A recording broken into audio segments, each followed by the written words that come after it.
चलिए good morning सभी को, गुड मॉर्निंग सभी को, राम राम सभी को, जय हिंद सभी को, राधे राधे भाई, राधे राधे, हर हर महादेव। आवाज आ रही है तो एक बार थोड़ा सा मुस्कुरा दीजिए, फिर हम लोग क्लास की स्टार्ट करते हैं बेहतर तरीके से। और बहुत ही अच्छा आपका यहाँ पर क्वेश्चन आपको देखने को मिलेगा। चलिए सभी को राम राम सभी को जय हिंद। आ रही आवाज? तो स्टार्ट करें भैया। क्लियर है? तो चलिए पहला क्वेश्चन देखिए, आपके सामने दिया गया है कि भारत में अफगान शासकों के शासन का निम्नलिखित में से कौन सा एक सही कालक्रम है। यहां पर दोस्तों आपसे कह रहा है जो अफगान शासक थे इनका सही क्रम पूछा गया है। और सही क्रम में आपसे पहला पॉइंट कह रहा है बहलोल लोदी, फिर आपके इब्राहिम लोदी, फिर कह रहा है सिकंदर लोदी। तो ये तो गलत हो गया क्योंकि इब्राहिम लोदी बाद में आया था। अब दूसरा बी नंबर देखिएगा, कह रहे सिकंदर लोदी, तो इसका मतलब ये गलत हो गया क्योंकि बहलोल लोदी पहले आया था। अब देखिए ऑप्शन सी नंबर है, बहलोल लोदी, सिकंदर लोदी, इब्राहिम लोदी, जिसका ऑप्शन है यहाँ पर सी नंबर है, राइट हो जाएगा सी नंबर। सभी का जवाब देखिए बिल्कुल से सही जवाब यहाँ पर आ चुका है। ठीक है ना? आगे बढ़िए, क्वेश्चन आपसे अगला पूछा गया है। यहाँ पर दिया है कि 1857 के विद्रोह के संदर्भ में निम्नलिखित में से कौन सा युग्म सही सुमेलित नहीं है। चलिए यहां पर जवाब देना है कौन सा युग्म सही सुमेलित नहीं है। 18 नंबर, दूसरे नंबर का जवाब देना है। चलिए देखिए, जगदीशपुर से आपके कुंवर सिंह थे, ये आपका पॉइंट सही है ना। यहाँ पर बरेली से खान बहादुर खां थे, ये भी आपका सही है। यहाँ पर लखनऊ से बेगम हजरत महल थी, ये भी सही है। लेकिन भाई साहब यहाँ पर जो दिया गया है कानपुर से आपके बख्त खां, तो भाई कानपुर से बख्त खां नहीं थे, है ना। याद रखिएगा, बख्त खां दिल्ली में सिपाहियों का नेतृत्व किया था। क्या? बख्त खां ने दिल्ली में सिपाहियों का नेतृत्व किया था। तो इसका जो ऑप्शन बनेगा वो आपका सी नंबर हो जाएगा। कानपुर से कौन था, आप लोग कमेंट बॉक्स में कमेंट जरूर करिएगा, देखते हैं कितने लोगों की तैयारी है यहाँ पर आपका। ठीक है, तो चलिए अगला पॉइंट आपके सामने दिया गया है, कह रहा है स्वयं को सिकंदर एसानी अर्थात दूसरा सिकंदर कहने वाला सुल्तान इनमें से कौन था। यहाँ पर जो आपका आंसर है इसका राइट इनमें से क्या बनेगा, फटाफट जवाब देना है। और भाई वीडियो में लाइक की संख्या तो है ही नहीं है, आप लोग भूल जाते हैं, है ना। आप लोग भूल जाते हैं, जैसे हनुमान जी नहीं भूल जाते थे, अपनी शक्ति भूल गए थे और आपको याद दिलाना पड़ता है। भाई आप लोग अपने मन से तुरंत जैसे जुड़ा करें वैसे लाइक से तुरंत कर दिया करें। ठीक है, एक बार जितने लोग यहाँ पर जुड़े हैं सब लोग बार वीडियो को लाइक करिएगा और शेयर कर दीजिएगा अपने मेहमानों को। ठीक है, अपने रिश्तेदारों को शेयर कर दीजिए ताकि सबको पता चल जाए कि बच्चा पढ़ने वाला है। ठीक है, चलिए देखो दिया गया है स्वयं को सिकंदर ईसानी अर्थात दूसरा सिकंदर कहने वाला सुल्तान इनमें से कौन सा है। दोस्तों यहां पर देख सकते हैं 3 नंबर का जो ऑप्शन आ गया है यहां पर सी नंबर है। याद रखिए अलाउद्दीन खिलजी, क्या हो जाएगा, अलाउद्दीन खिलजी। वो अपने आप को दूसरा सिकंदर कहता था दोस्तों, है ना। और उसने अपने सिक्कों पर अंकित भी करवाया था। तो इसका जो ऑप्शन है यहाँ पर सी नंबर जिसका आ रहा है बिल्कुल राइट बनेगा। और आगे बढ़ते क्वेश्चन आपसे अगला पूछा गया है कि हड़प्पा सभ्यता किस युग से संबंधित थी। यहाँ पर जवाब देना है कि हड़प्पा सभ्यता किस युग से संबंधित थी। हड़प्पा सभ्यता दोस्तों यहाँ पर फोन नंबर की अगर बात करते हैं तो आपका जवाब क्या हो जाएगा, कांस्य युगीन सभ्यता था। 2022 में ये क्वेश्चन आपका पूछा जा चुका है। ठीक है ना। और हमने दोस्तों आपको बता दें कि 2022 में जो भी आपके क्वेश्चन आए हुए हैं जैसे हिस्ट्री, पॉलिटी, ज्योग्राफी, इकोनॉमिक्स, ये सब कुछ हमने कवर करवा दिया है। तो आप प्लेलिस्ट में देख लीजिएगा, हर एक चीज आपको मिल जाएगी। मॉडल पेपर है जो आपका मास्टर वीडियो वाली प्लेलिस्ट है, उसमें हर एक प्रकार के मॉडल पेपर आपको मास्टर वीडियो मिल जाएंगे। जैसे कि आपके समान विज्ञान का मास्टर वीडियो होगा, आपका हिंदी का भी मास्टर वीडियो है। हर एक मास्टर वीडियो हमने कंप्लीट करवा दिया है, आप प्लेलिस्ट में देख लीजिएगा। ठीक है, और तैयारी कर लीजिएगा। तो दोस्तों ऑप्शन यहाँ पर सी नंबर कांस्य युग आपका आंसर है, राइट हो जाएगा, है ना। अच्छा अगर आपसे पूछे भैया जो आपका तांबा है ना, तांबा जो आपका होता है याद रखिएगा कि तांबे में टिन मिलाकर कांस्य बनाने की विधि ज्ञात थी। इस समय दोस्तों याद रखिएगा कि तांबे में ये टिन मिला देते थे, टिन, और टिन मिलाकर दोस्तों कांस्य बनाने की विधि यहां पर इनको ज्ञात थी दोस्तों, याद रखिएगा। ठीक है, यहां पर आगे बढ़िए, क्वेश्चन आपसे अगला पूछा गया है, कह रहा है ईस्ट इंडिया कंपनी से ब्रिटिश काउंसिल को भारत की सत्ता का हस्तांतरण कब किया गया था। चलिए यहां पर आंसर देना है, आपका आंसर क्या हो जाएगा। चलिए, ईस्ट इंडिया कंपनी ने ब्रिटिश क्राउन को भारत की सत्ता का हस्तांतरण कब किया। क्वेश्चन देखो, पढ़ने में कठिन लग रहा है लेकिन बहुत ही आसान है। यहां पर दोस्तों ऑप्शन क्या हो जाएगा, सी नंबर 1858 में दिया था। दोस्तों 1857 की क्रांति के बाद, है ना, जो विद्रोह हुआ था, विद्रोह के पश्चात 1858 में ब्रिटिश संसद द्वारा पारित कानून के द्वारा, है ना, मतलब भारत में जो शासन करने का अधिकार था वो ईस्ट इंडिया कंपनी से लेकर ब्रिटिश क्राउन को क्या किया गया था, दे दिया गया था। तो इसका जो ऑप्शन है आपका सी नंबर है, राइट हो जाएगा। नेक्स्ट क्वेश्चन को आते हैं। क्वेश्चन दिया गया है कि सरदार वल्लभ भाई पटेल अग्रणी थे। यहाँ पर जवाब देना है कि जो सरदार वल्लभ भाई पटेल थे ये किसमें अग्रणी थे। यहाँ पर आंसर क्या हो जाएगा दोस्तों, याद रखिए 6 नंबर का जो ऑप्शन है यहाँ पर सी नंबर है। यहाँ पर याद रखिए बारदोली सत्याग्रह। क्या? बारदोली सत्याग्रह। यहाँ पर आंसर जो आपका है आपका सी नंबर है, राइट हो जाएगा सी नंबर। चलिए आगे बढ़ते हैं। क्वेश्चन आपसे अगला पूछा गया है, कह रहा है निम्नलिखित में से किस पार्टी से चंद्रशेखर आजाद का संबंध था। यहाँ पर जवाब देना है कि जो चंद्रशेखर आजाद थे इनका संबंध किस पार्टी से था। 7 की अगर बात किया जाए तो ऑप्शन क्या हो जाएगा, तो दोस्तों याद रखिएगा हिंदुस्तान सोशलिस्ट रिपब्लिकन पार्टी, जो कि ऑप्शन बनेगा यहाँ पर ए नंबर इसका राइट हो जाएगा, ए नंबर बन जाएगा। आगे बढ़ते हैं। अगला क्वेश्चन आपके सामने आ गया है, कह रहा है भारतीय में आर्थिक सुधार नीति किस वर्ष प्रारंभ की गई थी। यहां से आपके 3 क्वेश्चन पूछे गए थे, 3 या 4 क्वेश्चन पूछे गए 2022 में, ठीक है ना। तो याद रखिएगा कि यहाँ पर जो आर्थिक नीति है इस क्वेश्चन को रट डालिएगा, गूगल में डालिएगा और इसमें से देखिएगा कि आर्थिक नीति है क्या, उसको अच्छे से डिटेल से समझिएगा। दोस्तों याद रखिए यहाँ पर जो आपका 8 नंबर है कह रहा है कि भारत में आर्थिक सुधार की नीतियां ये 1991 में प्रारंभ की गई थी। कब? 1991। ऑप्शन सी हो जाएगा। अब क्वेश्चन ये भी पूछ सकता है, क्या पूछ सकता है कि उस समय जो आपके प्रधानमंत्री थे वो आपके कौन थे। तो उस समय प्रधानमंत्री दोस्तों, इस समय जो आपके प्रधानमंत्री थे 1991 में वो आपके कौन थे? पीवी नरसिम्हा राव। कौन? पीवी नरसिम्हा राव थे दोस्तों। ऑप्शन बनेगा आपका सी नंबर है, राइट हो जाएगा। और आगे बढ़ते हैं। क्वेश्चन आपसे अगला पूछा गया है कि वर्ष 1918 में महात्मा गांधी सूती कपड़ा कारखानों के मजदूरों के बीच सत्याग्रह आंदोलन चलाने के लिए जा पहुंचे थे। तो ये दोस्तों आप बताइएगा कि 1918 में जो महात्मा गांधी थे ये सूती कपड़ा कारखानों के मजदूरों के बीच गए और सत्याग्रह आरंभ किया था। तो यहाँ पर दोस्तों ये बताइएगा कहां पर गए थे, ये कह रहा है कहां पर गए थे। चलिए चलिए बहुत अच्छे। देखिए भाई यहाँ पर जो आपका 9 का ऑप्शन है आपका डी हो जाएगा अहमदाबाद में, है ना। ऑप्शन डी हो जाएगा अहमदाबाद, इसका आंसर है, राइट हो जाएगा। क्लियर है। और दोस्तों याद रखिएगा एक पॉइंट पूछा जाता है कि गांधी जी कौन से आंदोलन में पहली बार भूख हड़ताल की थी। तो याद रखिएगा गांधी जी भारत में पहली बार भूख हड़ताल यहीं पर किया था। तो ऑप्शन बनेगा आपका डी नंबर है, राइट हो जाएगा। चलिए पढ़ा पढ़ा के बोले बोले क्या हो जाता है, गला भी जाम हो जाता है। देखो दिया गया गदर पार्टी के संस्थापक कौन थे। ये क्वेश्चन अच्छा है, बताइएगा कि गदर पार्टी के जो संस्थापक थे इनमें से कौन थे 10 नंबर में। तो दोस्तों गदर पार्टी, लाला हरदयाल का नाम आपने सुना होगा। यहाँ पर जो आपका आंसर है लाला हरदयाल, तो ऑप्शन में नहीं है, तब क्या लगाएंगे भाई। तो याद रखिए लाला हरदयाल और सोहन सिंह भाकना। क्या? सोहन सिंह भाकना। यहाँ पर जो आंसर है आपका बी नंबर राइट हो जाएगा। याद रखिए गदर पार्टी के संस्थापक में लाला हरदयाल और सोहन सिंह भाकना थे दोस्तों, याद रखिएगा। इन्होंने 1 नवंबर 1913 को संयुक्त राज्य अमेरिका के सैन फ्रांसिस्को नगर में इस दल की स्थापना की थी, ठीक है। और इस दल में गदर नाम की एक पत्रिका भी चलाई थी। यहां पर आंसर जो आपका आ रहा है बी नंबर है, राइट हो जाएगा। और आगे बढ़ते हैं। क्वेश्चन आपसे अगला पूछा गया है, कह रहे अपसौर अथवा सूर्योच्च मतलब सूर्य या पृथ्वी के मध्य अधिकतम दूरी कब होती है। तो दोस्तों याद रखिएगा कि जो अधिकतम दूरी होती है उसे बोलते हैं अपसौर बोलते हैं, है ना। और इसे सूर्य की मध्य अधिकतम दूरी दिया गया है या इसे सूर्योच्च कहते हैं। यहाँ पर डेट बताना है, आपका आंसर क्या हो जाएगा।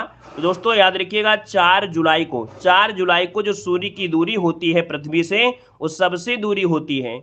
लेकिन अगर पूछे सबसे कम दूरी कब होती है, तो सबसे कम दूरी होती है आपकी 3 जनवरी को, है ना। तो यहां पर आंसर जो आपका हो गया ए नंबर इसका राइट हो जाएगा। क्लियर है। यहां पर आगे बढ़ते हैं। क्वेश्चन आपसे अगला पूछा गया है, कह रहा है दक्षिण भारत का सर्वोच्च शिखर निम्नलिखित में से कौन सा है। दक्षिण भारत का सर्वोच्च शिखर पूछा गया, इनमें से राइट क्या बनेगा। चलिए दक्षिण भारत का जवाब देखिए, यहाँ पर सभी के जवाब आ रहे हैं और बिल्कुल सही जवाब आ रहा है। 12 नंबर की अगर बात करते हैं तो ऑप्शन क्या बनेगा, जल्दी से बताइए, कमेंट करें फटाफट। चलिए 12 नंबर की अगर बात करते हैं तो ऑप्शन देखिए यहाँ पर आपका अन्नाई मुडी, बिल्कुल सही जवाब है। कोई डाउट नहीं है कि आपकी तैयारी अच्छी नहीं है, बिल्कुल तैयारी गजब की तैयारी है। यहाँ पर जो आपका आंसर है आपका बी हो जाएगा दोस्तों, अन्नाई मुदी, इसका आंसर है, राइट हो जाएगा, बी नंबर आपका हो जाएगा। ठीक है, केरल राज्य में अन्नामलाई पर्वत पर आपका स्थित है दोस्तों, याद रखिएगा। ठीक है, क्लियर है। आगे बढ़िए। क्वेश्चन आपसे अगला पूछा गया है कि सौर मंडल का सबसे अधिक गर्म ग्रह इनमें से कौन सा है।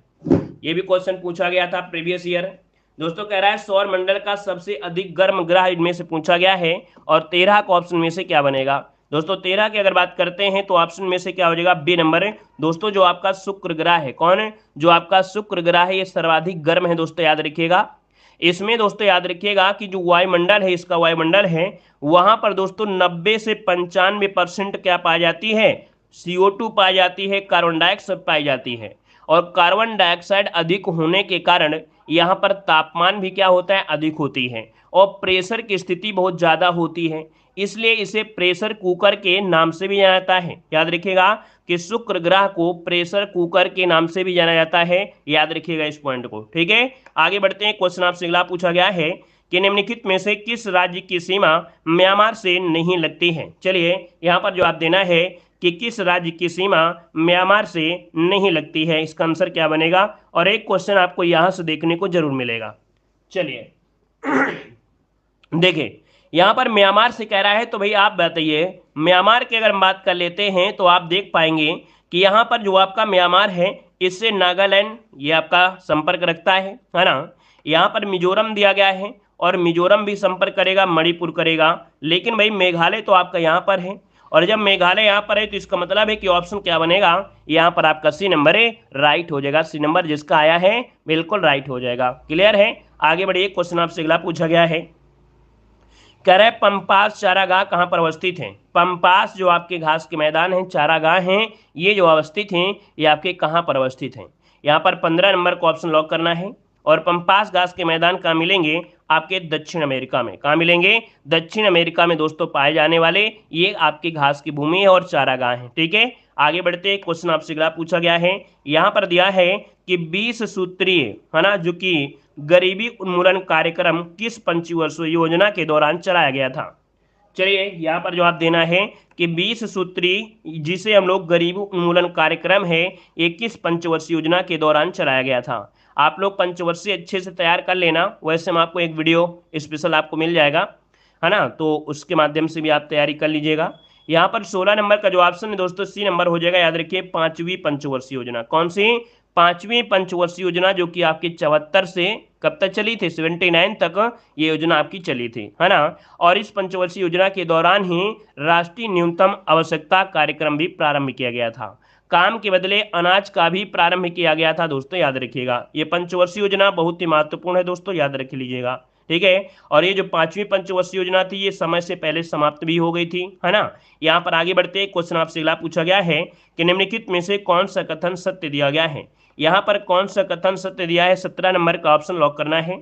कह रहा है मुद्रा संकुचन के समय मुद्रा का मूल्य बढ़ता है तथा वस्तुओं के मूल्य क्या होते हैं, गिरते हैं। बिल्कुल सही बात है, क्योंकि यहाँ पर मुद्रा संकुचन पूछ लिया है, मुद्रास्फीति नहीं पूछा है। मुद्रास्फीति नीचे दिया है। मुद्रास्फीति के समय मुद्रा का मूल्य क्या होता है, गिरता है, और वस्तुओं के मूल्य बढ़ते हैं। हमने आपको बताया था कि नहीं कि मुद्रास्फीति में क्या होता है कि जो मुद्रा होता है वो क्या होता है, उसका मूल्य गिर जाता है। मतलब आपने एक पेन लिया था कितने रुपए का, पहले 5 रुपए मिल जाता था, लेकिन जब मुद्रास्फीति आई तो वही पेन अब आपको 10 रुपए मिल रहा है। मतलब अब 5 रुपया की वैल्यू अब 10, मतलब 10 रुपया की वैल्यू अब 5 के बराबर। समझ रहे हैं ना, कि जो 5 में मिलती थी अब 10 में मिल रही है। इसका मतलब है कि अब क्या हो गया, कमजोर हो गया, तभी तो रुपया ज्यादा देना पड़ रहा है ना। जैसे डॉलर होता है, डॉलर डॉलर क्या होता है कि डॉलर कभी कम होता है, कभी ज्यादा होता है। मतलब अगर आपको $1 लेना है तो भैया आपको 82 रुपया लगभग आपको पे करना पड़ेगा। ठीक है, 81.82, ऐसे आपका हमेशा ये अप डाउन होता रहता है। वैसे आपका होता है कि मुद्रास्फीति में क्या होता है, मुद्रा का मूल्य क्या होता है, गिरता है, और वस्तु के क्या होते हैं, मूल्य बढ़ जाते हैं। जैसे पहले एक पेन मिलता था 5 का, बाद में क्या हुआ, वही पेन कितने का मिलेगा, 10 रुपये का, तो वस्तुओं के मूल्य क्या हो गए, बढ़ गए। ये हम इतनी देर तक क्यों समझा रहे हैं, क्योंकि आपको समझ में आ जाए ये क्वेश्चन पूरी तरीके से। और मुद्रास्फीति का ही उल्टा होता है मुद्रा संकुचन। इसमें क्या होता है, मुद्रा का मूल्य बढ़ जाता है, ठीक है ना, और वस्तुओं के मूल्य क्या होते हैं, गिर जाते हैं। दोस्तों याद रखिए, इसका मतलब है कि दोनों ही पॉइंट आपके सही हैं। इस क्वेश्चन का स्क्रीनशॉट लीजिए, अपनी कॉपी में छाप लीजिए। अब यही शब्द आपको हमेशा रटे रह लेना है, और यही इसकी परिभाषा है, यही इसकी परिभाषा याद रखिएगा। आगे बढ़ते हैं, क्वेश्चन दिया गया है, कह रहा है भारत की राष्ट्रीय आय की गणना कौन करता है। चलिए बताइएगा, भारत की जो राष्ट्रीय आय है इसकी जो गणना करता है, इनमें से कौन करता है। यहाँ पर 18 नंबर की अगर बात किया जाए दोस्तों तो ऑप्शन क्या बनेगा, बी नंबर। याद रखिए केंद्रीय सांख्यिकी संगठन जो कि ऑप्शन है यहाँ पर आपका बी नंबर है, राइट हो जाएगा, बी नंबर बन जाएगा। चलिए आगे बढ़ते हैं। क्वेश्चन आपसे अगला पूछा गया है, कह रहा है अर्थव्यवस्था में असली मुद्रा मूलधन किसके कारण बढ़ जाता है। चलिए यहाँ पर 19 नंबर आपसे कह रहा है कि अर्थव्यवस्था में असली मुद्रा मूलधन किसके कारण बढ़ जाता है। तो दोस्तों याद रखिएगा जब कीमतों में क्या होती है, कमी होती है। जब कीमतों में कमी होती है तो असली मुद्रा मूलधन याद रखिए बढ़ जाती है, कीमतों में कमी। यहाँ पर आगे बढ़िए, क्वेश्चन आपसे अगला पूछा गया है, कह रहा है निम्न में से कौन सा समवर्ती सूची का एक हिस्सा है। दोस्तों इसी से एक क्वेश्चन आपका पूछा जाता है, हर बार पूछा गया है। कह रहा है समवर्ती सूची, कृषि तो आपका देखिए राज्य से होता है, यहाँ पर शेयर बाजार और यह वायदा आपका है, ये कहीं ना कहीं देखा जाए तो ये तो आपके केंद्र से हो जाएगा। रेलवे भी आपका केंद्र से हो जाएगा। लेकिन जो आपका दिया है दिवालियापन और ऋण शोधन क्षमता, इसको भैया राज्य सरकार भी देखती है और आपकी केंद्र सरकार। जब राज्य सरकार केंद्र सरकार साथ में देखती है अर्थात तो इसी चीज को बोलते हैं क्या, यहाँ पर समवर्ती बोलते हैं। अर्थात राज्य सूची और आपकी केंद्र सूची जिस पर कानून बनाती है वो आपकी होती है समवर्ती। ठीक है, तो इसको ऑप्शन सी नंबर है, राइट हो जाएगा। आगे बढ़ते हैं। क्वेश्चन आपसे दिया गया है कि भारतीय संविधान अर्थात जो संविधान का निम्न अनुच्छेदों में से कौन सा एक उपलब्धित करता है कि मत बराबर होने की दशा में लोकसभा के अध्यक्ष का मत निर्णायक होगा और वह उसका प्रयोग करेगा। मतलब ये स्थिति है टाई की स्थिति, जब क्या हुआ 50% वाला वोट हो गया। अब ऐसी स्थिति में लोकसभा का जो अध्यक्ष होता है वो अपना वोट देगा, और जब अपना वोट देगा तो ये भैया कौन सा आर्टिकल का, तो दोस्तों याद रखिएगा 50-50 गुणा कर 50-50 जोड़ दीजिए 100 हो जाएगा। मतलब याद रखिएगा यहाँ पर अनुच्छेद 100, ये आपको याद रहेगा। देखो क्या होता है 50% 50% दोनों जोड़ दीजिए 100 हो जाएगा, यही आपका आर्टिकल हो गया। क्लियर है ना, रट लीजिए, इससे आपको याद रहेगा। और आगे बढ़ते हैं। क्वेश्चन आपसे अगला पूछा गया है, कह रहा है राज्यपाल किसी के प्रति उत्तरदायी होता है। बताइएगा राज्यपाल किसके प्रति उत्तरदायी होता है। यहाँ पर 22 नंबर है, ऑप्शन लॉक करना है। आपका जो आंसर है इनमें से क्या हो जाएगा। चलिए बहुत अच्छे। और देखिए यहाँ पर जो आपका 22 नंबर है वो ऑप्शन क्या बनेगा, यहाँ पर ऑप्शन बनेगा राष्ट्रपति हो जाएगा। मतलब ऑप्शन आपका ये नंबर है, राइट हो जाएगा। याद रखिएगा राज्यपाल से संबंधित जो भी होता है ये आपके राष्ट्रपति करेंगे, अर्थात इनकी नियुक्ति करेंगे, इनको हटाएंगे, सब कुछ करेंगे तो आपके राष्ट्रपति ही करेंगे। तो ऑप्शन क्या हो जाएगा, यहाँ पर ये नंबर है, राइट हो जाएगा। ठीक है ना, वीडियो को लाइक शेयर करते हुए चलेंगे जितने साथी यहाँ पर जुड़े हैं। और अगला पॉइंट आपसे यहाँ पर देखो कह रहा है कि पंचायती राज विषय है। दोस्तों पंचायती राज विषय कैसा विषय है, हमने कहा कि पंचायती राज ये जो होता है कैसा, तो आप कहेंगे पंचायती राज होता है राज्य सूची का विषय होता है। मतलब ऑप्शन क्या बनेगा, यहाँ पर बी नंबर आपका राइट हो जाएगा। अब एक क्वेश्चन ये होता है कि इसमें कितने विषय आपके हैं पंचायत में, तो आपके 29 विषय होते हैं। अब ये होता है पंचायती राज जो आपके दिया गया है कौन से आर्टिकल में दिया गया है, मतलब संविधान में पंचायतों का जो गठन है वो कौन से अनुच्छेद में है, तो आपके 40 में है। और ये सभी शब्द जो हमने पढ़ाया ये पूछा जा चुका है ना। जो शब्द हमने अभी तक पढ़ाया कि कितने विषय हैं, 29 है, कौन से आर्टिकल है, 40 है, पंचायती किस में, समवर्ती राज्य सूची में है, ये सभी प्रीवियस ईयर क्वेश्चन आए हुए हैं दोस्तों, याद रखिएगा। ठीक है, आगे बढ़ते हैं। क्वेश्चन आपसे दिया गया है कि सर्वोच्च न्यायालय में सेवानिवृत्त की जो आयु होती है वो आपकी कितनी होती है। यहाँ पर जो आप देना है आपका जो आंसर इनमें से क्या हो जाएगा। दोस्तों यहाँ पर दिया सर्वोच्च न्यायालय के न्यायाधीश का कार्यकाल जो होता है वो कितना होता है। दोस्तों यहाँ पर आपका 24 नंबर का जो ऑप्शन है राइट हो जाएगा, सी नंबर 65 वर्ष। क्या हो जाएगा, 65 वर्ष। वहीं पर जो आपके हाई कोर्ट होते हैं तो हाई कोर्ट के लिए कितना हो जाएगा, तो यहाँ पर 62 वर्ष। ठीक है, तो इसको ऑप्शन सी नंबर है, राइट हो जाएगा, 65 वर्ष बनेगा। आगे बढ़ते हैं। क्वेश्चन आपसे अगला पूछा गया है, कह रहा है अनुच्छेद 362 जो कि आपने पढ़ा भी होगा, अनुच्छेद 362 के अधीन लागू आपात की स्थिति के दौरान निम्नलिखित में से संवैधानिक उपबंध निलंबित हो जाते हैं। तो दोस्तों यहाँ पर देखिए 25 नंबर की अगर हम बात करते हैं तो ऑप्शन में से क्या हो जाएगा। चलिए यहाँ पर आंसर जो आपका बनेगा क्या होगा, वैसे यहाँ पर 62 नहीं है दोस्तों, 52 होगा। क्या होगा, यहाँ पर 62 नहीं है, इसको एडिट करके 352 कर लीजिएगा। 352 आपका यहाँ पर हो जाएगा। और 352 में दोस्तों होता क्या है, 352 में जो होता है इनमें से क्या होता है, याद रखिएगा जो आपके यहाँ पर दिया है संविधान संशोधन प्रक्रिया, मौलिक अधिकार, राजनीतिक निर्णय। अच्छा देखिए यहाँ पर दोस्तों देखिए मौलिक अधिकार मतलब देखिए सिंपल सी बात है, कि इसमें बहुत चीजें दे दिया है, लेकिन आपात की स्थिति में क्या, आपात की स्थिति में जो आपके मौलिक अधिकार होते हैं ये आपके छिन जाते हैं। ठीक है ना, ये थ्योरी बहुत बड़ी दे दिया है, लेकिन सिंपल सी बात अगर दे देता कि आपातकाल के दौरान आपके क्या सकते हैं कि संवैधानिक ऊपर निलंबित होते हैं, तो आप कहेंगे मौलिक अधिकार आपके छीन लिए जाते हैं। लेकिन आर्टिकल नंबर जो आपका 20 होता है और आर्टिकल नंबर 21 ये आपके निलंबित नहीं होते हैं। लेकिन फिर भी कभी कभी ऑप्शन में क्या होता है, ऑप्शन में ए देगा, ए में 21 देगा, बी में आपका 20 देगा, तो आपको ऑप्शन क्या लगाना है, ए नंबर आपको लगाना है। ठीक है ना, तो इन चीजों को आपको याद रखना है। आगे बढ़ते हैं, क्वेश्चन आपसे दिया गया है, कह रहा है लोहे को खुले में छोड़ने पर उस पर जो भूरी परत जम जाती है उसे क्या कहते हैं। दोस्तों आप देखते हैं कि लोहे को अगर आप खुले में छोड़ दें, है ना, वाश वगैरह में या कह सकते हैं पानी वगैरह में, तो भैया क्या होता है उसमें जंग लग जाती है ना, क्या लग जाती है, जंग लग जाती है। तो दोस्तों आपका जंग जो कि ऑप्शन आपका डी हो जाएगा। अब एक क्वेश्चन हम आपसे कर रहे हैं, जंग लगने पर लोहे का भार जो होता है, लोहे का जो भार होता है वो बढ़ता है या घटता है। दोस्तों बताइएगा, लोहे का जो भार होता है घटता है या बढ़ता है। तो याद रखिए, जंग लगने पर लोहे में जो भार होता है वो क्या होता है, इंक्रीज हो जाता है, बढ़ जाता है, क्योंकि उसमें ऑक्सीजन क्या होता है, उसमें क्रिया कर लेता है, ऑक्सीडेशन हो जाता है, तो वो नमी आ जाती है, और नमी आ जाती है तो उसका भार बढ़ जाता है, लेकिन उसकी जो गुणवत्ता है, उसकी क्वालिटी वो क्या हो जाती है, कम हो जाती है। ठीक है भाई, ये क्वेश्चन पूछा भी गया है। आगे बढ़ते, क्वेश्चन दिया गया है कि मनुष्य के शरीर में सबसे लंबी हड्डी कौन सी है। मनुष्य के शरीर में सबसे लंबी हड्डी पूछा गया है, तो दोस्तों आप क्या कहेंगे कि यहाँ पर जो आंसर बनेगा डी नंबर है। याद रखिए, फीमर हड्डी जो आपकी होती है ये सबसे क्या होती है, लंबी हड्डी होती है, जो कि ऑप्शन बनेगा कौन सा, डी नंबर इसका राइट हो जाएगा। और कहाँ पर पाई जाती है ये जो हड्डी पाई जाती है, कहाँ पर, तो आपकी जांघ में पाई जाती है। दोस्तों याद रखिएगा। और अगर हम आपसे पूछे सबसे छोटी हड्डी कौन सी है, तो दोस्तों सबसे छोटी हड्डी होती है स्टेप्स हड्डी, जो कि आपके कान में पाई जाती है। कहाँ पर पाई जाती है, कान में पाई जाती है। ठीक है, आगे बढ़ते, क्वेश्चन आपसे अगला पूछा गया है, कह रहा है पेट, है ना, देख लो पेट एग्जाम देने जा रहे हैं और पेट से क्वेश्चन दिया गया है। कह रहा है पेट मतलब पीईटी एक बहु सुपरिचित प्रकार का है, इसका उपयोग बोतल बनाने में किया जाता है।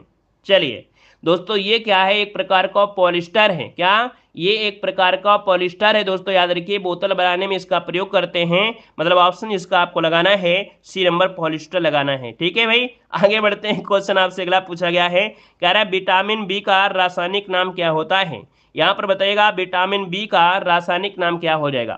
तो दोस्तों यहाँ पर एक क्वेश्चन विटामिन से बनना ही बनना है, और विटामिन बी1 यहाँ पर कर सकते हैं, यहाँ पर 1 है विटामिन बी1, तो इसका रासायनिक नाम होता है थायमीन। क्या होता है, थायमीन होता है। और थायमीन कहाँ पर है, ऑप्शन ए दिया है। अगर हम आपसे क्वेश्चन पूछे भाई कि विटामिन बी1 की कमी से कौन सा रोग होता है, तो क्या जवाब देंगे, जल्दी से बताइएगा कि विटामिन बी1 की कमी से जो रोग होता है कौन होता है।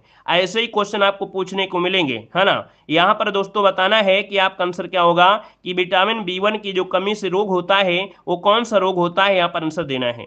तो आपका जवाब क्या हो जाएगा भाई, चलिए बेरी बेरी बिल्कुल सही है, बेरी बेरी यहाँ पर रोग हो जाता है, बेरी बेरी हो जाता है। ठीक है, आगे बढ़िए, अगला क्वेश्चन आपका यहाँ पर दिया गया है, कह रहा आपसे कि कौन सी निष्क्रिय गैस वातावरण में सबसे अधिक मात्रा में मौजूद है। अब आप देख पाएंगे जो आपकी एक निष्क्रिय गैस होती है ये वातावरण में सबसे ज्यादा मात्रा में मिलेगी। दोस्तों यहाँ पर 30 नंबर में जो ऑप्शन है आपका कौन सा, यहाँ पर 30 को ऑप्शन डी नंबर आर्गन। दोस्तों याद रखिए, आर्गन जो आपकी है सबसे अधिक मात्रा में क्या है आपकी, ये मौजूद है। दोस्तों याद रखिएगा, ठीक है ना। और ये आर्गन जो आपकी पाई जाती है, ये पाई जाती है कितनी, वायुमंडल में 0.93% आपकी आर्गन मिलती है। दोस्तों याद रखिएगा। अच्छा, एक क्वेश्चन होता है कि कौन सी गैस वायुमंडल में नहीं पाई जाती है, कौन, जो निष्क्रिय गैस है। बताइए, किसी को याद है कि कौन सी निष्क्रिय गैस वायुमंडल में नहीं पाई जाती है। जल्दी से कमेंट करें, इस क्वेश्चन का आंसर क्या होगा, कि कौन सी गैस है जो आपकी आर्गन गैस, देखो आर्गन नहीं, कौन सी निष्क्रिय गैस है, रेडान गैस है। कौन है, रेडान गैस है। दोस्तों रेडान गैस ये वायुमंडल में नहीं पाई जाती है, तो भी कहाँ पाई जाती है, तो दोस्तों ये पाई जाती है जहां पर भूकंप आता है। जब भूकंप आना होता है तो उसके वायुमंडल के क्षेत्र में क्या हो जाता है, रेडान गैस जो होती है ऑटोमेटिक क्या होते, प्रसारित हो जाती है। ठीक है ना, तो इसका आंसर आपका हो गया कौन सा, डी नंबर राइट हो गया। अगले क्वेश्चन को बढ़ते हैं। क्वेश्चन दिया गया है कि किनारा के लिए सही पर्यायवाची आपको चुनना है। चलिए, यहां पर दिया है किनारा के लिए सही पर्यायवाची, और किनारा के लिए क्या हो सकता है, तो भैया आप देखिएगा यहां पर दिया गया है तट, तर और कगार दिया है। अगर हम आपसे बोलें कि यहाँ पर जो आपका आंसर है वो क्या हो जाएगा भैया, ऑप्शन बी देखिए, तट दिया है, तीर दिया है और कगार दिया है, ये इसका आंसर राइट हो जाएगा, बी नंबर राइट बन जाएगा। ठीक है, और इसके बाद आगे बढ़ते क्वेश्चन आपसे अगला पूछा गया है, शुद्ध वाक्य आपको चुनना है। यहाँ पर शुद्ध वाक्य कौन सा है दोस्तों? यहाँ पर दिया है वाह कितना सुंदर दृश्य है, वाह कितना सुंदर दृश्य है। अब आप बताइए कि यहाँ पर क्या हो सकता है, तो आप देखिए कौन सा आंसर होगा, वाह कितना सुंदर दृश्य, बी वाला देखिए। यहाँ पर जो आंसर है 39 नंबर में, वो ऑप्शन बी नंबर इसका राइट हो जाएगा, बी नंबर हो जाएगा। ठीक है, और अगला क्वेश्चन यहाँ पर दिया गया है, महोत्सव का विच्छेद क्या होता है? महोत्सव हमेशा पूछा जाता है क्वेश्चन, बताइएगा महोत्सव का जो संविच्छेद होगा क्या हो जाएगा? आप कहेंगे सर इसका हो जाएगा महाधन उत्सव, क्या महाधन उत्सव बनेगा? अब महाधन उत्सव जो आपका बनेगा तो आप 40 नंबर में ऑप्शन क्या लॉक करेंगे? यहाँ पर बी नंबर है। अगर हम आपसे पूछे कौन सी संधि है तो क्या जवाब देंगे? आप कहेंगे सर ओ की मात्रा है, और ओ की मात्रा के हिसाब से देखा जाए तो आपका क्या हो जाएगा, यहाँ पर गुण संधि आपकी राइट हो जाएगा। ठीक है भाई, आगे बढ़ते क्वेश्चन आपसे अगला पूछा गया है, कह रहा है केंद्रीय ग्लास एवं सिरेमिक अनुसंधान संस्थान कहाँ पर स्थित है? यहाँ पर जवाब देना है आपका आंसर इनमें से क्या होगा, केंद्रीय ग्लास एवं सिरेमिक अनुसंधान संस्थान कहाँ पर स्थित है? दोस्तों यहाँ पर देख सकते हैं जो ऑप्शन बनेगा आपका क्या हो जाएगा, खुर्जा। आपने नाम सुना है कि नहीं सुना है? खुर्जा सुना है, खुर्जा सुना है, खुर्जा जो कि बुलंदशहर उत्तर प्रदेश में है, ये ऑप्शन बनेगा आपका बी नंबर राइट हो जाएगा। और आगे बढ़ते क्वेश्चन दिया गया है कि बुद्ध चरित्रम महाकाव्य किसने लिखा है? चलिए जवाब देखिए, यहाँ पर काफी लोगों के आ रहे हैं, बुद्ध चरित्रम महाकाव्य जो कि यहाँ पर आंसर क्या हो जाएगा, अश्वघोष ने किया है। तो दोस्तों अश्वघोष कहाँ पर है? ऑप्शन आपका ये हो जाएगा। और अगर क्वेश्चन पूछे कि अश्वघोष जो थे, है ना, ये कौन से राजा के दरबारी कवि थे, तो ये कुषाण राजा थे, कनिष्क, है ना, कनिष्क के शासनकाल से संबंधित है, ऑप्शन ए हो जाएगा। यहाँ पर आगे बढ़ते क्वेश्चन दिया गया है कि निम्नलिखित में से कौन सा कर्नाटक का लोक नृत्य है? बताइएगा कि कर्नाटक का जो लोक नृत्य है इनमें से कौन है 63 नंबर में। दोस्तों यहाँ पर देखिए कर्नाटक का एक नृत्य है आपका यक्षगान, कौन सा? यहाँ पर ऑप्शन डी नंबर है, यक्षगान। दोस्तों याद रखिए कर्नाटक का लोक नृत्य है ना, काफी प्रसिद्ध है। यहाँ के जो आपके ग्रामीण लोग हैं वो काफी नृत्य करते हैं, है ना। और यहाँ की अगर भाषा पूछ ले तो क्या बताएंगे? कर्नाटक की अगर भाषा पूछ लेता है, कर्नाटक की भाषा क्या है, तो आप कहेंगे कन्नड़। क्या है? कन्नड़ है दोस्तों, याद रखिएगा। और आगे बढ़ते हैं, क्वेश्चन आपसे अगला पूछा गया है, कह रहा है भारत का शेक्सपियर किसे कहा जाता है? चलिए बताइएगा कि भारत का जो शेक्सपियर कहा जाता है ये किसे कहा जाता है, इसका आंसर क्या हो जाएगा? चलिए बहुत अच्छे प्रयास, देखें कितना है कि आप सभी लोगों के जवाब बिल्कुल दनादन आ रहे हैं। चलिए देखिए महाकवि कालिदास, जवाब देखिए सबका जवाब सही है। यहाँ पर सी नंबर हो जाएगा कि कालिदास को भारत का शेक्सपियर कहा जाता है। दोस्तों याद रखिएगा, है ना। कालिदास की अगर बात करते हैं तो चंद्रगुप्त द्वितीय के नवरत्नों में से एक आपके थे। इन्होंने अभिज्ञान शकुंतलम, मेघदूत आदि ग्रंथों की रचना किया है। और आगे बढ़ते क्वेश्चन दिया गया है, कह रहे स्टैचू ऑफ यूनिटी की ऊंचाई कितनी है? चलिए बताइएगा स्टैचू ऑफ यूनिटी की जो ऊंचाई है वो आपकी कितनी है? यहाँ पर आंसर लॉक किया जाए जल्दी से। दोस्तों यहाँ पर देख सकते हैं इसका जो आपका आंसर बनेगा यहाँ पर डी नंबर है, याद रखिएगा 182 मीटर। कितनी है? 182 मीटर है दोस्तों, याद रखिए। भारत के जो प्रथम उप प्रधानमंत्री थे आपके सरदार वल्लभ भाई पटेल, वो आपकी इनकी मूर्ति है। कहाँ पर आपकी है? सरदार सरोवर के निकट नर्मदा नदी पर आपकी है, ठीक है ना। और यहाँ पर आगे बढ़ते क्वेश्चन आपसे अगला पूछा गया है, कह रहा है आपसे यहाँ पर देखो क्वेश्चन जो कि अच्छा है, कह रहा है द एक्सीडेंटल प्राइम मिनिस्टर पुस्तक के लेखक कौन है? द एक्सीडेंटल प्राइम मिनिस्टर पुस्तक के जो लेखक हैं इनमें से राइट क्या हो जाएगा? दोस्तों यहाँ पर देखिए आपका आंसर क्या हो जाएगा, संजरा बारा। क्या नाम है? यहाँ पर संजय बारू। ये जो ऑप्शन है आपका 66 नंबर में ऑप्शन बी हो जाएगा, संजय बारू है दोस्तों, याद रखिएगा, है ना। और ये जो आपके हैं कौन, ये जो आपके प्रधानमंत्री कौन थे? मनमोहन सिंह। उनके ये मीडिया सलाहकार हैं। कौन? उनके ये मीडिया सलाहकार हैं जो आपके संजय बारू हैं। आगे बढ़ते हैं, क्वेश्चन आपसे अगला पूछा गया है कि चिदम्बरा पर ज्ञानपीठ पुरस्कार प्राप्त हुआ था, किसको मिला था? चिदम्बरा पर जो ज्ञानपीठ पुरस्कार प्राप्त हुआ था ये बताइए कब? तो आपकी 1968 में। और दोस्तों याद रखिए इसका जो आंसर है आपका 67 नंबर में, वो ऑप्शन बी हो जाएगा, सुमित्रन पंत को मिला था। दोस्तों याद रखिएगा, ठीक है ना। और आगे बढ़ते क्वेश्चन आपसे अगला पूछा गया है, कह रहा है ब्रेल लिपि के जनक इनमें से कौन है? बताइएगा कि ब्रेल लिपि के जो जनक है इनमें से कौन है? यहाँ पर 68 नंबर में। दोस्तों ब्रेल लिपि जो कि अंधों की पढ़ने लिखने वाली ये क्या है? ये आपकी लिपि है। मतलब देखा जाए जो अंधे लोग होते हैं उनको पढ़ने लिखने के लिए एक फ्रांस के वैज्ञानिक थे लुई ब्रेल, उन्होंने इस लिपि का आविष्कार किया था। और लुइस ब्रेल का जो जन्म हुआ था वो फ्रांस में हुआ था 1809 में। तो दोस्तों यहाँ पर आंसर क्या हो गया, सी नंबर इसका राइट हो जाएगा। आगे बढ़ते हैं, क्वेश्चन आपसे अगला पूछा गया है, यहाँ पर दिया गया है कि भारतीय राष्ट्रीय कांग्रेस के प्रथम सक्रिय अहमद इनमें से कौन थे। दोस्तों यहाँ पर जवाब देना है, आप आंसर क्या हो जाएगा 69 में, भारतीय राष्ट्रीय कांग्रेस के प्रथम मुस्लिम अध्यक्ष हो। यहाँ पर याद रखिएगा, भारतीय राष्ट्रीय कांग्रेस, यहाँ पर सही कर लीजिएगा, कांग्रेस के प्रथम मुस्लिम, क्या प्रथम मुस्लिम अध्यक्ष, ये आपको बताना है कि भारतीय राष्ट्रीय कांग्रेस के प्रथम मुस्लिम अध्यक्ष इनमें से कौन थे। दोस्तों यहाँ पर देखिएगा, बदरुद्दीन तयाबजी, कौन, बदरुद्दीन तयाबजी, यहाँ पर आंसर राइट हो जाएगा। और ये अधिवेशन हुआ था तीसरा अधिवेशन, और तीसरा अधिवेशन कहाँ हुआ था, तो आपके 1887 में हुआ था मद्रास में। कहाँ पर, मद्रास में, दोस्तों याद रखें मद्रास में। इस प्रकार से पॉइंट को सही कर लीजिएगा। आगे बढ़ते हैं, क्वेश्चन दिया गया है कि सौरभ चौधरी का संबंध किस खेल से है। यहाँ पर जवाब देना है कि सौरभ चौधरी का जो संबंध है वो आपके किस खेल से है, यहाँ पर आंसर देना है। आपका आंसर जो बनेगा इनमें से राइट क्या हो जाएगा। चलिए भाई, इसका जवाब देना है, फटाफट जवाब देते रहिए भाई। चलिए यहाँ पर देखिए, आपका जो आंसर है यहाँ पर राइट हो जाएगा कौन सा, चलिए अच्छी बात है। देखिए जवाब यहाँ पर आपका हो गया है भैया, किससे जुड़े हैं, सौरभ चौधरी हैं, सौरभ चौधरी। ये दोस्तों आपके मेरठ से हैं, ठीक है, कहाँ से हैं, मेरठ से हैं। और दोस्तों याद रखिए निशानेबाज से जुड़े हैं, निशानेबाज, जो कि ऑप्शन बनेगा आपका यहाँ पर सी नंबर है। और याद रखिए कि इन्होंने 2018 एशियाई खेल की निशानेबाजी में 10 मीटर की एयर पिस्टल पर इन्होंने स्वर्ण पदक प्राप्त किया था। तो इसका जो ऑप्शन बनेगा वो आपका सी नंबर है, राइट हो जाएगा। और आगे बढ़ते हैं, क्वेश्चन अगला पॉइंट आपके सामने आ गया है, जो कि यहाँ पर क्या करना है, डेली की तरह आपको पढ़ना है, अच्छी तरीके से रिवीजन करना है। ये चीजें हम अलग से नहीं, इसी में आपको पढ़ा देंगे, आपको अलग से मेहनत नहीं करना है। देखो दिया गया है पृथ्वी दिवस कब मनाते हैं, तो पृथ्वी दिवस मनाते हैं आपके 22 अप्रैल, जो कि बहुत बार क्वेश्चन पूछा जा चुका है। और अगला आपसे यहाँ पर कह रहा है विश्व श्रमिक दिवस कब मनाते हैं। चलिए बताइएगा कि विश्व श्रमिक दिवस कब मनाते हैं। तो दोस्तों याद रखिएगा कि जो विश्व श्रमिक दिवस मनाया जाता है वो 1 मई को मनाया जाता है। याद रखिए 1 मई को मनाया जाता है। यहाँ पर अगला पूछा गया है, कह रहा है विश्व प्रेस स्वतंत्रता दिवस कब मनाते हैं। विश्व प्रेस स्वतंत्रता दिवस कब मनाते हैं, तो याद रखिएगा 3 मई को, कितने को, 3 मई को मनाया जाता है। और अगला है विश्व प्रवासी पक्षी दिवस, क्या, विश्व प्रवासी पक्षी दिवस कब मनाते हैं, तो 8 मई को विश्व प्रवासी पक्षी दिवस मनाया जाता है। वहीं पर क्वेश्चन है विश्व रेड क्रॉस दिवस कब मनाते हैं, तो विश्व रेड क्रॉस दिवस आपके 8 मई को मनाया जाता है। अगला पॉइंट आपसे यहाँ पर कह रहा है विश्व नर्स दिवस।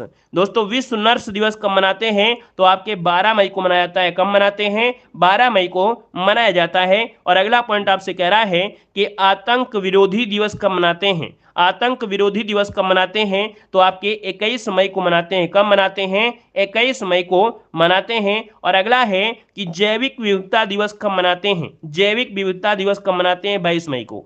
देखो ये टॉपिक जैसे आपका समान जरूरता है, अगर आपको कमजोर है या आपको करंट अफेयर में आप कमजोर हैं, आपको लगता है कि हम बहुत कमजोर हैं, डेली क्लास लीजिएगा जो हमारी टॉपिक वाइज क्लासेस चलती हैं, है ना। यहाँ पर अगला दिया गया है कि माउंट एवरेस्ट दिवस कब मनाते हैं। दोस्तों माउंट एवरेस्ट दिवस मनाते हैं आपके 29 मई को। कब मनाते हैं, 29 मई को मनाते हैं। अगला है विश्व तंबाकू रोधी दिवस, जो वेरी वेरी एमपी है। याद रखिए 31 मई को विश्व तंबाकू रोधी दिवस मनाया जाता है। कब मनाते हैं, 31 मई को मनाया जाता है। अगला दिया गया विश्व पर्यावरण दिवस कब मनाते हैं। दोस्तों विश्व पर्यावरण दिवस हमेशा पूछा जाता है, आपका 5 जून इसका हो जाएगा, 5 जून हो जाएगा, ठीक है ना। और अगला क्वेश्चन दिया गया है कि विश्व रक्तदान दिवस कब मनाते हैं। विश्व रक्तदान दिवस कब मनाते हैं, तो आपकी 14 जून को मनाते हैं। कब मनाते हैं, 14 जून को विश्व रक्तदान दिवस मनाया जाता है। अगला दिया गया है अंतर्राष्ट्रीय ओलंपिक समिति स्थापना दिवस कब मनाते हैं, तो अंतर्राष्ट्रीय ओलंपिक समिति स्थापना दिवस आपके 6 जून को, कितने को, 6 जून को मनाया जाता है। अगला पॉइंट आपसे यहाँ पर दिया गया है कि भारतीय स्टेट बैंक की स्थापना दिवस। याद रखिएगा ये भी क्वेश्चन बहुत बार पूछा गया है। भारतीय स्टेट बैंक के जो स्थापना दिवस है वो कब मनाते हैं, तो आपके 1 जुलाई को। कब, 1 जुलाई को मनाया जाता है। और अगला पॉइंट आपसे कह रहा है डॉक्टर विधान चंद्र राय का जन्म 1 जुलाई को। अगला है क्वेश्चन नंबर आपका दिया गया है अगला, जो कि बहुत ही आईएमपी है। याद रखिएगा, विश्व जनसंख्या दिवस कब मनाते हैं? विश्व जनसंख्या दिवस 11 जुलाई को मनाते हैं। कब मनाते हैं? 11 जुलाई को मनाया जाता है। और अगला है कारगिल दिवस। दोस्तों, कारगिल स्मृति दिवस कब मनाते हैं? तो कारगिल स्मृति दिवस आपके 26 जुलाई को मनाया जाता है।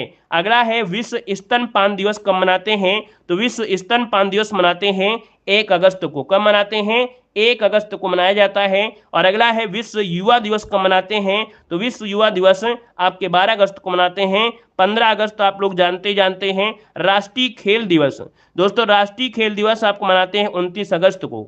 वहीं पर जो ध्यानचंद का जन्मदिन है वो आपका 29 अगस्त, और जो खेल दिवस मनाया जाता है कहीं ना कहीं मेजर ध्यानचंद के जन्म दिवस के रूप में ही मनाया जाता है। ठीक है ना। और अगस्त के बाद जो सितंबर वगैरह है वो कल आपको पढ़ाएंगे, क्योंकि एक दिन में अगर पढ़ेंगे तो सब चीज क्या हो जाएगा? उड़ जाएगा। अब दोस्तों, यहाँ पर आपको कुछ और पॉइंट आपको पढ़ना है। यहाँ पर देख पाएंगे कि 1992 में भारत रत्न पाने वाले जो आपके रहे कौन? तो देखिए, भारत रत्न पाने वाले जो 1992 में कौन? जेम्स। ट्रिक है आपकी, जे से हो जाएगा JRD टाटा को। याद रखिए 1992 में भारत रत्न मिला था। याद रखिए मौलाना अबुल कलाम आजाद को दोस्तों याद रखिए 1992 में क्या? याद रखिए इनको भारत रत्न मिला था। यहाँ पर दोस्तों यस से हो जाएगा सत्यजीत राय जो आपके हैं, इनको भी क्या हुआ था? भारत रत्न मिला था। इसको आप नोट करिएगा। और अगला देखो दिया गया प्रोटोजोआ से होने वाला जो रोग, प्रोटोजोआ से होने वाला रोग कह रहा है तो पे काम सौंप, मतलब पेचिस, कालाजार, मलेरिया, सोने की बीमारी और पायरिया। याद रखिएगा कि जो आपके प्रोटोजोआ से होती है बीमारी, यहाँ पर पेचिस, कालाजार, मलेरिया, सोने की बीमारी और जो आपकी पायरिया है, ये आपकी प्रोटोजोआ से होने वाली बीमारी है। अगला देखो दिया गया है देशांतर से, मतलब जो आपके 82.5 देशांतर से। आप देखते हैं भारत का जो मानक समय है वो है 82.5 देशांतर है। दोस्तों, इससे गुजरने वाले भारत की जो 5 राज्य हैं वैसे हमने आपको मैप में ही आपको अच्छे से समझा दिया है ना, कि यहाँ पर दोस्तों सबसे पहले उत्तर प्रदेश, फिर मध्य प्रदेश, फिर छत्तीसगढ़, फिर उड़ीसा, फिर आंध्र प्रदेश। अगर इसको ट्रिक से पढ़ना है तो ट्रिक भी आपके सामने है। उमछुआ ये ट्रिक है, लेकिन कोई ट्रिक नहीं है, आपको यहाँ पर नॉर्मल पढ़ना है। याद रखिएगा उत्तर प्रदेश, फिर इसके नीचे मध्य प्रदेश, फिर आपका छत्तीसगढ़, फिर इसके बाद उड़ीसा, फिर इसके बाद क्या हो जाएगा? आंध्र प्रदेश। ये आपके हो जाएंगे। ठीक है ना। अगला दिया गया है उत्तर से दक्षिण जो पर्वत श्रेणियों का क्रम है, तो दोस्तों उत्तर से दक्षिण पर्वत श्रेणियों का क्रम कालजपी, क्या? कलजपी। आपको ये ट्रिक याद रख लेना है। ये क्वेश्चन बनता है जो आपका हिमालय पर्वत है तो उसमें उत्तर से दक्षिण की जो श्रेणियां हैं याद रखिएगा, इनमें से आपकी काराकोरम, फिर लद्दाख, फिर जास्कर श्रेणी, फिर आपकी पीर पंजाल। याद रखिएगा सबसे पहले काराकोरम श्रेणी, फिर लद्दाख श्रेणी, फिर जास्कर श्रेणी, फिर आपकी पीर पंजाल श्रेणी हो जाएगी। याद रखिएगा। और अगला देखो दिया है लोथल में मिला सामान। लोथल में दोस्तों देखिए चावल मिले, अग्निकुंड मिले, मनके बनाने का कारखाना मिला और घोड़े का जो अस्थि पंजर है ये भी यहाँ पर देखने को मिले दोस्तों। और अगला पॉइंट आपका दिया गया है कि 1997 में भारत रत्न पाने वाले यहाँ पर व्यक्ति, तो दोस्तों अरुणा आसफ अली, ठीक है, इनको 1997 में भारत रत्न मिला था। गुलजारी लाल नंदा को 1997 में भारत रत्न मिला। APJ अब्दुल कलाम को भी 1997 में भारत रत्न मिला था दोस्तों। यहाँ पर एक पॉइंट और दिया गया है कि जहांगीर के शासनकाल में यूरोप यात्री आए थे। दोस्तों कौन आए थे? BASH, मतलब विलियम फिंच आए थे, Edward Terry, Sir Thomas Roe और हॉकिंस। दो तो आपके हमेशा पूछे ही जाते हैं, है ना। तो दोस्तों यहाँ पर देखिए हमने यहाँ पर आपको पढ़ाया कुछ महत्वपूर्ण पॉइंट, ठीक है ना। तो यहाँ पर धन्यवाद सभी को। जय हिंद, वंदे मातरम।